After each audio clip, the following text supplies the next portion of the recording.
तरी मणिपूर संदर्भात गेले अनेक आजही मणिपूरच्या बाबतीमध्ये central government is failed completely. म्हणजे अनेक वर्ष झाले, दुर्दैव आहे मला हे बोलावं लागतंय, पण मणिपूर बद्दल चर्चा व्हावी, केंद्र सरकारच्या नेत्यांनी तिथे जावं. आमची तर मागणी होती प्रधानमंत्र्यांनी एक ऑल पार्टी डेलिगेशन घेऊन जावं, कारण मणिपूर हे खूप सेन्सिटिव्ह विषय आहे आणि आम्हाला त्याच्यात बिलकुल राजकारण आणायचं नाही आहे. तेव्हाही नव्हतं आणि आजही नाही आणि उद्याही नसणार, कारण का काही विषयांमध्ये कधीतरी राजकारण बाजूला ठेवून आपण सगळ्यांनी देशाच्या हिताची कामं केली पाहिजेत. आणि म्हणून मणिपूर शांत व्हावं आणि तिथल्या महिलांना आणि नागरिकांना न्याय मिळावा याच्यासाठी अनेक वेळा आम्ही माननीय प्रधानमंत्र्यांनाही विनंती केली की एक ऑल पार्टी डेलिगेशन आपण सगळे मिळून तिथे जाऊया आणि तिथे जाऊन मणिपूर शांत कसं होईल याच्यासाठी सगळे मिळून प्रयत्न करूया. पण दुर्दैव आहे की सातत्याने मणिपूरमधली हिंसा काही थांबत नाही. दुसरीकडं चंद्रशेखर बावनकुळे यांच्या मुलाकडून अपघात झालेला आहे, टेंडरची प्रकरण आहे, कसं बघता याकडे यावर मोठं राजकारण देखील होत आहे. नाही, दुर्दैव आहे अशा घटना सातत्याने होत आहेत.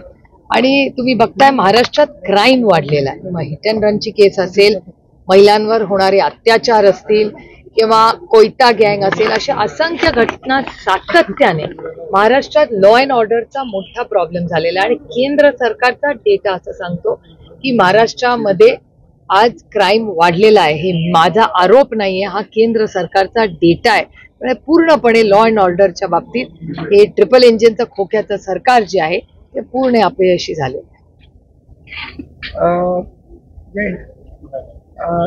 आपण बघतो एकंदरीत कालचा विषय झाला, वारंवार बारामतीमध्ये जे घटना घडायला नको होत्या त्या घडत आहेत आणि हे कुठेतरी थांबलं पाहिजे असं नाही वाटत?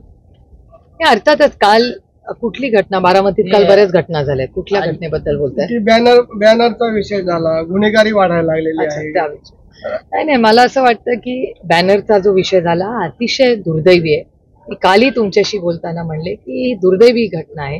हा महाराष्ट्र कैलासवासी यशवंतराव चव्हाणांचा महाराष्ट्र आहे, हा छत्रपतींचा महाराष्ट्र आहे, शाहू फुले आंबेडकरांचा महाराष्ट्र आहे आणि फार सुसंस्कृत पद्धतीने इथे राजकारण आणि समाजकारण होत आलेलं आहे. हे काल बारामतीत जी घटना झाली अतिशय दुर्दैवी आहे आणि अशा घटना कुठे जरी आम्ही विरोधी पक्षात असलो तरी अशा घटना होऊ नये कुणाच्याच बाबतीत, असं माझं ठाम मत.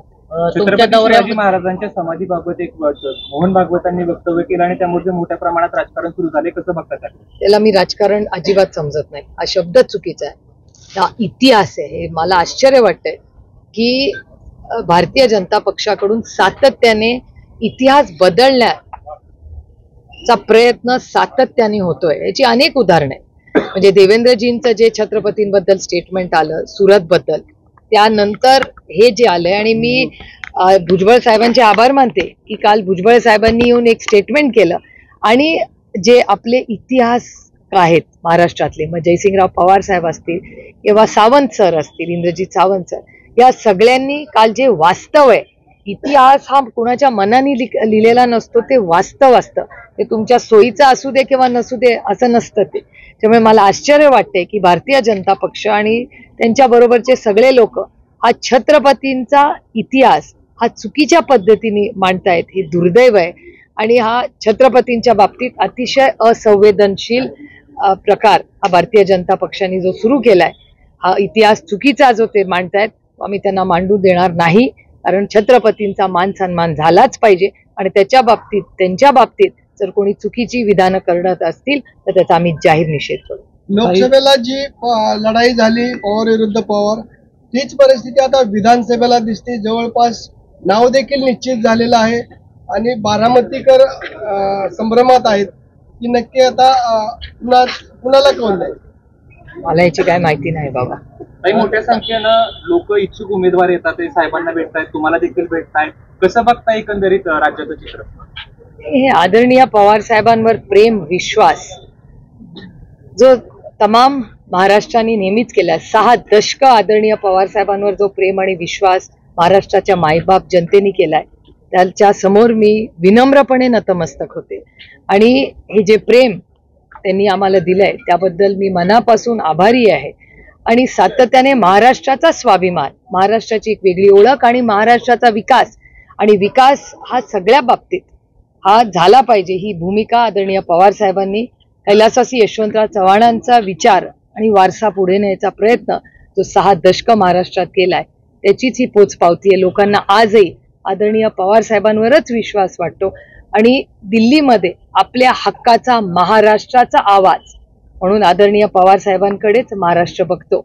आणि ही एक गोष्ट सांगेन, दिल्लीत अजून एक आपला हक्काचा माणूस आहे, तो जरी वेगळ्या पक्षात असला तरी गडकरी साहेबांबद्दल आजही आमच्या सगळ्यांच्या मनात, जरी ते वेगळ्या विचारात काम करत असले तरी मान सन्मान आहे. अच्छे को अच्छा बोलना चाहिए.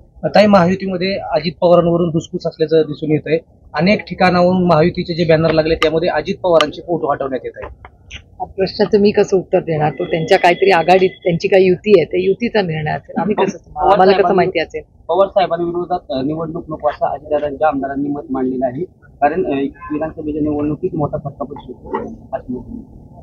त्यांचा सर्वे तसं दाखवत असेल, मला याची काय माहिती नाही. आज तुम्ही शहरामध्ये अनेक गणेश मंडळांना भेटी देणार आहे. मुख्यमंत्र्यांच्या नावाने एकनाथ गणेश महोत्सव बारामतीमध्ये आयोजित केला आहे. तुम्ही त्या गणेश महोत्सवाला भेट देणार आहे? मी एकतर दरवर्षी आरत्यांना येते. बारामती लोकसभा मतदारसंघात जिथे जिथे मला आमंत्रण असतं तिथे जाण्याचा मी प्रयत्न करते. सगळीकडे जाणं होत नाही, पण जास्तीत जास्त ठिकाणी लोकांचा हा एक आनंदाचा क्षण असतो, त्या आनंदात सहभागी होण्याचा एक प्रांजळ प्रयत्न मी करत असते. टाइम्स नावाचा सर्वे आलेला आहे, यामध्ये महायुतीला 137 ते 152 जागा दाखवतात आणि महायुतीला 129 ते 146 जागा दाखवतात. अतिशय काटेची टक्कर यामध्ये दाखवली. होया ना, अभी बहुत जल्दी आहे सर्वे करून. राहुल गांधींनी दावा केला की माझा सर्वे तुम्हाला आठवत आहे ना? राहुल गांधींनी असं वक्तव्य केलं की दिल्लीमध्ये लडाख एवढी जागा चीननं गिळंकृत केली. काय केलंय? चीननं गिळंकृत केली. लडाख एवढा जी जागा आहे त्याच्यावरती कब्जा मारला असं काय सांगता येत नाही. आज म्हणजे मला खूप आश्चर्य वाटतं की महाराष्ट्रात नाही देशात चाललंय तरी काय. अनेक वेळा आपल्याला असं अस्वस्थ करणारी परिस्थिती असते, कारण का अन्याय झाला असं आम्हाला अनेक वेळा वाटतं. आता आदरणीय पवारसाहेब आणि उद्धवजींवरच बघा ना, पक्ष आणि चिन्ह त्या दोघांच्या स्थापनेचेच आहेत.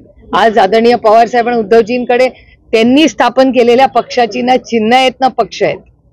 त्यामुळे ह्या गोष्टी होतात आणि आमचा अजूनही कोर्टावर विश्वास आहे. ही दडपशाही आम्ही होऊ देणार नाही. हा देश हा फक्त संविधानानेच चालणार, भारतरत्न डॉक्टर बाबासाहेब आंबेडकरांच्या संविधानानेच चालणार हा देश कुणाच्या मनमानीने आणि अदृश्य शक्तीच्या मनाने चालणार नाही. आणि म्हणूनच जे यश आम्हाला मिळालं, जी साथ महाराष्ट्राच्या मायबाप जनतेने आम्हाला दिली, ती अदृश्य शक्तीच्या विरोधात होती. हा देश संविधानानेच चालणार आणि त्याच्यासाठी कष्टांची पराकाष्ठा करू. वेळ आली तर शेवटच्या श्वासापर्यंत जे काय करायला लागेल ते करू, पण संविधान वाचवण्यासाठी पूर्ण ताकदीने आयुष्यभर लढू. बारामतीत येणाऱ्या विधानसभेला तुमच्या पक्षाकडून कोण उमेदवार असणार? एकतर बारामतीची सीट कोण पक्षातून कुठला पक्ष लढणार हेच अजून निश्चित झालेलं नाहीये. आमचे दिवाळी गणपती नंतर सीट वाटपाची डिटेल तयारी होईल. मोठा कोण किती सीट लढणार ह्याचा निर्णय झालेला आहे, पण कुठल्या मतदारसंघातून कोण नक्की लढणार हे अजून पुढच्या 8-1 दिवसात फायनल होईल.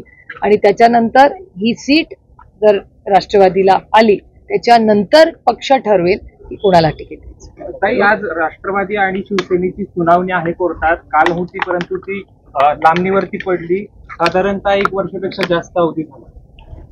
सत्यमेव जयते, सत्याचा विजय होतोच आणि सत्य परेशान हो सकता है, पराजित नहीं हो सकता. त्याच्यामुळे माझा विश्वास आहे की कोर्टात आज न उद्या आम्हाला न्याय मिळेल. माझी एवढीच कोर्टाला विनंती राहील की माननीय कोर्टाने आम्हाला लवकरात लवकर न्याय द्यावा, कारण का हा पक्ष आणि चिन्ह दोन्ही, मग उद्धवजींची शिवसेना आणि आदरणीय पवार साहेबांची राष्ट्रवादी, या दोघांनी स्थापन केलेले पक्ष. एबीपी माझा, उघडा डोळे बघा नीट.